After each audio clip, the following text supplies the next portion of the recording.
الحمدللہ منشی الخلق من عدمی ثم الصلاۃ علی المختار فی القدم مولا صلی وسلم دائما ابدا علی حبیبک خیر الخلق کلہم۔ معزز محترم میرے بھائیوں، بزرگوں اور دوستوں، قرآن مجید کی بنیادی، ضروری اور اہم باتیں آپ حضرات بڑے شوق سے سماعت فرما رہے ہیں۔ قرآن مجید کے ساتھ ہر مسلمان کا ایک روحانی اور ایمانی تعلق ہے۔ اگر وہ قرآن مجید کو پڑھ نہ بھی سکتا ہو، پھر بھی اس کا احترام، اس کا ادب اس کے دل میں ہوتا ہے۔ ہر مسلمان کی انتہائی تمنا یہ ہوتی ہے کہ مجھے قرآن مجید آنا چاہیے، اس کی سمجھ آنی چاہیے۔ اس کے لیے پھر بعض محنت بھی کرتے ہیں، وقت بھی نکالتے ہیں، تو وہ قرآن مجید کا ایک وسیع علم حاصل کر لیتے ہیں۔ قرآن مجید کی جو آیات مبارکہ ہیں ان میں درجات ہیں۔ مثلاً بعض آیات قرآنیہ تو ایسی ہیں کہ معمولی عربی انسان کو آتی ہو، عربی دان ہو، عربی سمجھتا ہو تو قرآن مجید کی وہ آیت کو سمجھ لیتا ہے۔ دوسرے قسم کی وہ آیتیں ہیں کہ جن کے لیے تھوڑے علم کی ضرورت ہے، ان پر غور کرنے کی ضرورت ہے، تو غور سے، علم سے انسان ان کا معنی معلوم کر لیتا ہے۔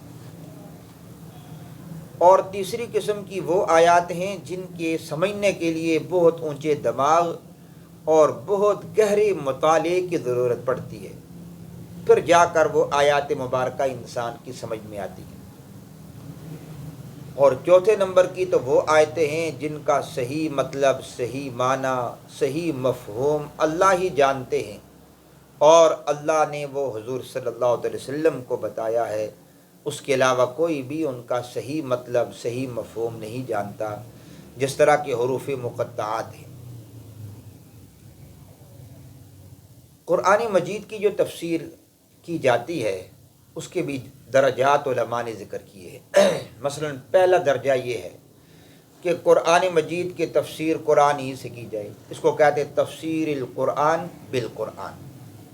قرآن کی تفسیر ہو قرآن کے ذریعے سے، یعنی قرآن مجید نے ایک حکم ایک جگہ ذکر کیا ہے لیکن وہ حکم مبہم ہے، مجمل ہے، اور دوسری جگہ پر اسی حکم کی وضاحت کر دی ہے، تو وہ دوسری آیت پہلی آیت کی تفسیر بن جائے گی۔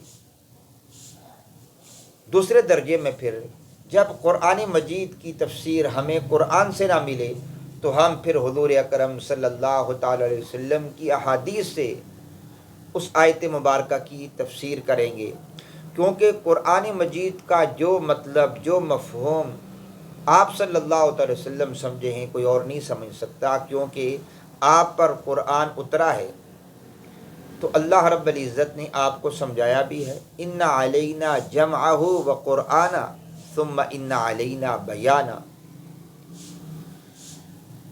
لیکن اگر حدیث سے بھی ہمیں اس کی تفسیر نہیں مل رہی تو پھر ہم اور نیچے آ جائیں گے صحابہ اکرام کی بارگاہ میں، کیونکہ صحابہ نے قرآن حضور سے سمجھا ہے، تو ظاہر ہے کہ جو سمجھ اور بصیرت صحابہ کو نصیب ہوئی ہے مجھے آپ کو نصیب نہیں ہو سکتی، باقی لوگوں کو نہیں ہو سکتی، تو لہذا پھر تفسیر میں صحابہ اکرام کی طرف رجوع کیا جائے گا۔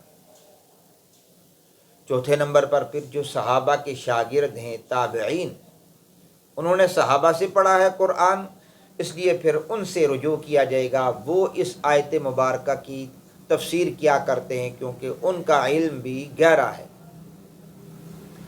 اور پھر پانچویں نمبر پر ہے تبع تابعین، تابعین کے بھی شاگرد، ان سے اس کی تفسیر معلوم کی جائے گی، اسلاف امت سے معلوم کی جائے گی، اصول اور قواعد کے اعتبار سے بھی صحیح ہو اور ہمارے بنیادی دینی اصولوں کے خلاف بھی نہ ہو اور متقدمین کی تفسیر کے بھی خلاف نہ ہو، پھر اس کو کوئی دیکھا جائے گا۔